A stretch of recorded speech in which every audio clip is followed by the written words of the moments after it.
Well, those of you who've been around here for a while know we're not going to just launch into a homily here.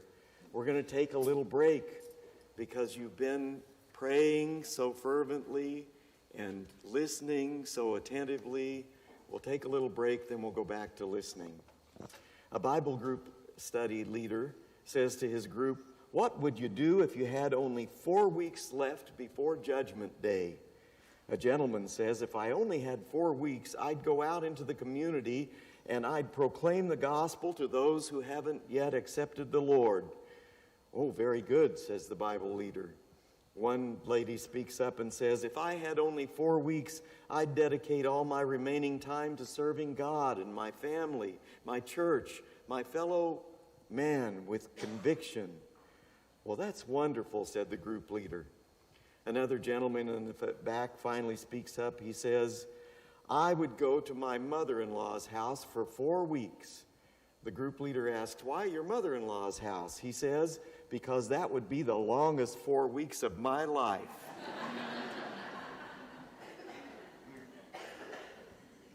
Why did the chicken cross the playground? To get to the other slide.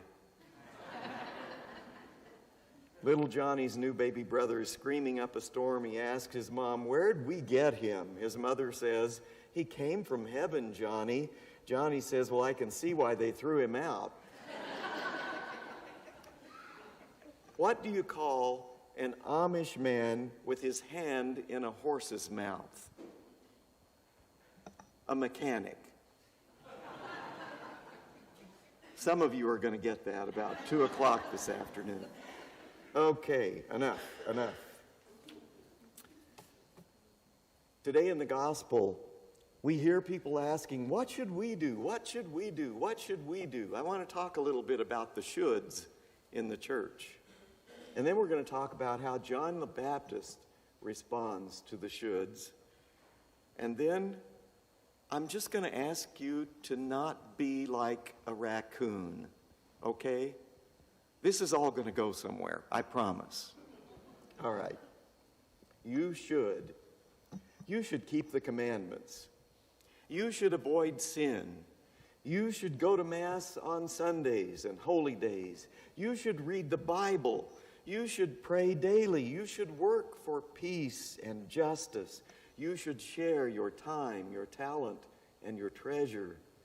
As a church, we do a really good job of telling folks what they should do, don't we? Today in the gospel, in Luke chapter 3, John the Baptist kind of does the same thing. He tells various groups what they should do. He tells the crowds that they are to share their food and their clothing with those who are less fortunate. He tells the tax collectors not to line their pockets by collecting more than is necessary. He tells the soldiers, "Be satisfied with your pay. Don't extort people and don't make false accusations." But there is a big difference between John the Baptist saying should and the way the church sometimes says should. And by the church, I don't mean just the people with the pointy hats. I mean all of us. All of us. We are the church. What is the difference? John the Baptist is telling folks what they should do because they asked him, you know? The crowds, the tax collectors, all of those were moved by his preaching. And they hear the call to repentance. And from that deep call to their hearts, they say, "Well, what should we do?" And that's when John the Baptist responds. So don't be a raccoon. I have to tell you the raccoon story. Once upon a time, there was a woman who went for a manicure. She came home and she sat down at the piano. She'd been playing since the 6th grade, just for fun. She was working on a new piece. and she was kind of distracted as she was waiting for dinner in the crock pot to finish. A raccoon comes to the window, opens it, and says, "That song should be played in C minor. And you need to curve your fingers more. Humans never curl their fingers like they should."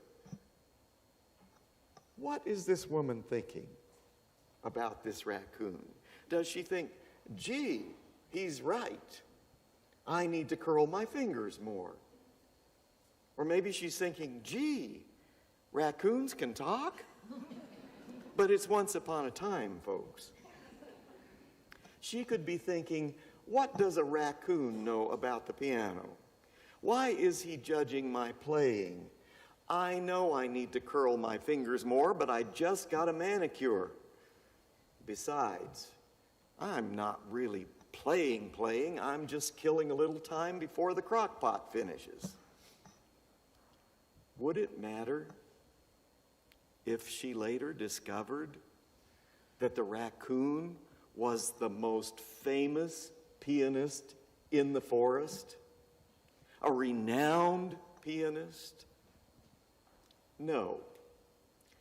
This raccoon plopped out of the blue and told her what she should do, and she'd never even asked him to help her. She'd probably say to the raccoon, "Get lost." And see, we can be like raccoons when we are passing on the faith. You should this. You should that. You should something else. Oftentimes our church comes across that way. John the Baptist only answered the question, "What should we do?" when people first asked it. And then he knew their hearts were ready to receive what advice he might give them. So don't be a raccoon. Don't start with the shoulds. In our eagerness to pass on the faith that we love, we sometimes give answers to folks who never ask the question, like raccoons giving advice on piano playing. So what should we do? Here I am giving you a should today after all this. If you want to show others the way to the joy and the meaning and the fulfillment of a relationship with Jesus Christ and with his church, then just do what the whole church asks us to do today. Be joyous. Be joyous about the life that God has given you.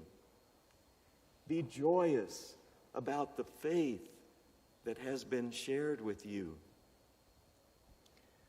Live your life as one who knows the meaning of it, and allow the faith that fulfills you to radiate in your joy at just being alive.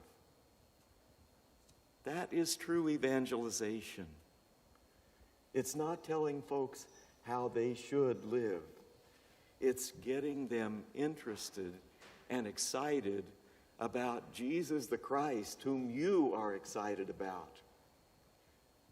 John the Baptist would say, answers only make a difference to those who first ask the question.